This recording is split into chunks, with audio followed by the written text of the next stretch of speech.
With the money we deposit, banks can profit in several ways. These consist of collecting fees, making loans, and making investments that yield interest. Banks can generate income by charging for a variety of services. This covers things like checking and savings account monthly maintenance costs, ATM fees for using other banks' ATMs, and overdraft fees for going over an account's available amount. Additionally, banks could impose fees for services like account searches, stop payment orders, and wire transfers. Customers may find these fees to be inconvenient, but banks may greatly benefit from them as a source of revenue. Lending money to people and businesses is another source of income for banks. A bank will add interest on the amount lent while making a loan. The type of loan, the borrower's credit score, and the lender's evaluation of the risk will all have an impact on the interest rate. For instance, because the lender views a home loan as being less hazardous than a credit card loan, the interest rate on a mortgage loan may be lower. By charging higher interest rates on loans than they do on deposits, can able to profit. By investing the funds deposited into their accounts, banks can also profit. This could entail purchasing bonds, stocks, and other types of securities. Banks may also make real estate investments, such as buying and leasing commercial real estate. These investments aim to generate a return greater than the interest on deposits. Banks can also profit from speculative operations like trading in futures contracts or currencies. These investments offer a higher potential return, but also carry a higher level of risk and volatility than other types of investments. In addition to these sources of income, banks may also make money by providing additional services, including wealth management, insurance, and credit card processing. A bank might, for instance, charge merchants a fee for handling credit card transactions, or it might provide insurance services to its clients. In general, banks profit through generating returns on the funds deposited into their accounts in several ways. While some of these procedures may be debatable or unpopular with customers, they are crucial to the operation of the financial system and enable banks to offer their clients the services and goods they require. Of all the ways the bank make money, investing and trading is by far the best way by which the bank make a lot of money. Investing. A complicated and diverse subject that has attracted substantial interest from both academics and practitioners alike is the investment made by banks to become wealthy. By connecting savers' money with borrowers' needs and making money in the process, banks serve as key financial intermediates in the economy. The chase of profits, however, has frequently prompted banks to engage in riskier practices that have had detrimental effects on both the bank's operations and the whole economy. In this essay, I'll examine the many investment strategies used by banks to boost their wealth, as well as the potential hazards and benefits of doing so. One way in which banks invest to increase their wealth is through the use of traditional lending activities. This involves providing loans to individuals, businesses, and other organizations in exchange for an interest payment. Banks typically use a variety of methods to assess the credit worthiness of potential borrowers, including reviewing financial statements, conducting background checks, and analyzing credit scores. If a borrower is deemed credit-worthy, the bank will issue a loan and collect interest payments regularly. While traditional lending can be a profitable activity for banks, it also carries risks, including the risk of default by borrowers and the risk of fluctuating interest rates. Banks engage in a range of financial products, such as stocks, bonds, and derivatives, in addition to conventional lending. Banks can diversify their portfolios with these assets, which may result in higher returns. But because the value of these assets can change dramatically based on market conditions, investing in these instruments also has dangers. For instance, the stock market can be unpredictable, and a stock's value may change drastically in a short amount of time. The profitability of the bank may be impacted by changes in interest rates, just like they may do the value of a bond. The practice of proprietary trading, in which the bank trades financial products for its benefit, is another way banks make investments to expand their wealth. This can be a very profitable endeavor because it gives the bank the chance to make substantial earnings should the trades be profitable.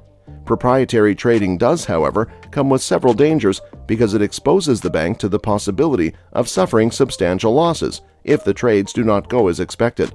One of the causes of the 2008 financial crisis was this form of investment activity, as many banks participated in hazardous proprietary trading that ultimately brought about their demise. To make money, banks also make direct and indirect investments in real estate. Owning and managing real estate, such as residential homes or office buildings, or making real estate investment trust investments are two options.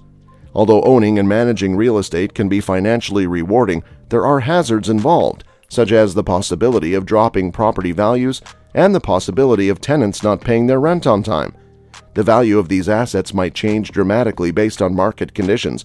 Therefore, investing in REITs also includes risks. Finally, to maintain their competitiveness and boost their profitability, banks also invest in new technology and inventions. This can entail making investments in startups and emerging technology, such as fintech companies, or creating internal technologies to enhance their business processes. While investing in new technology can be profitable, there are risks involved because there is no assurance that the investment will be profitable. To sum up, the topic of investments made by banks to increase their wealth is intricate and multidimensional and encompasses a variety of activities such as conventional lending, investment in financial instruments, proprietary trading, investment in real estate, and investment in innovative technologies. Even though these investments have the potential to bring in large rewards for banks, they also contain risks that could harm the bank's stability and profitability. Trading. Deposit money has long been used by the banking sector to generate profits and build wealth. Trading is the process of purchasing and selling different financial items like stocks, bonds, and currencies to make money for the bank and its shareholders. Trading can be profitable for banks, but it also includes a high level of risk that, if not properly handled, can result in losses and financial instability. Proprietary trading is one of the primary methods by which banks employ deposit money for trading.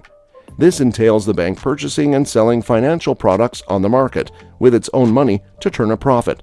This can be accomplished via a range of techniques such as market making, which is buying and selling substantial amounts of securities to support market liquidity, and arbitrage, which entails profiting on price differences across various markets or products.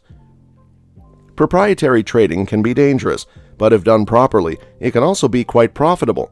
For instance, a bank can provide big returns for the bank and its shareholders if it can accurately forecast market moves and make profitable deals.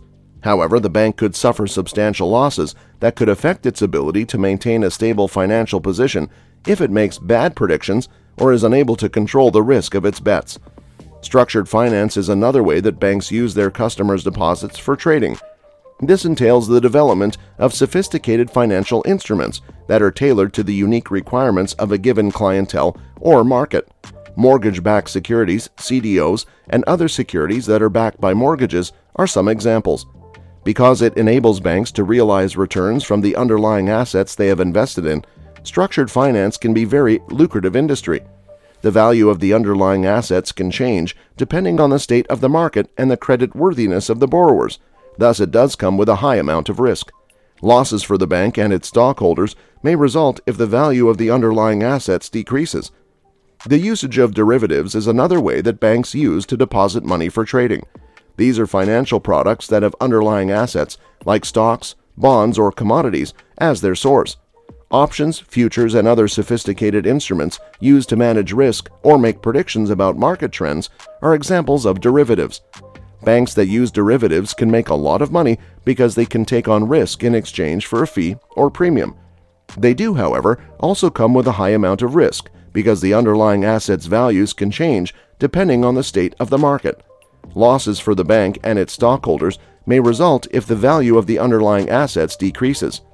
In conclusion, trading by banks utilizing deposit money has the potential to be very profitable, but it also entails a high degree of risk. Trading can result in huge profits for banks and their shareholders, but if it is not properly handled, it can also result in losses and financial instability. To preserve their financial stability, banks must thoroughly evaluate the risk of their trades and put into place the proper risk management procedures. By following the examples of this, banks, you should also invest your money in dude training with your name, which can help you increase your wealth and gives you more financial freedom than just putting your money in a bank account and helping the banks get richer day by day.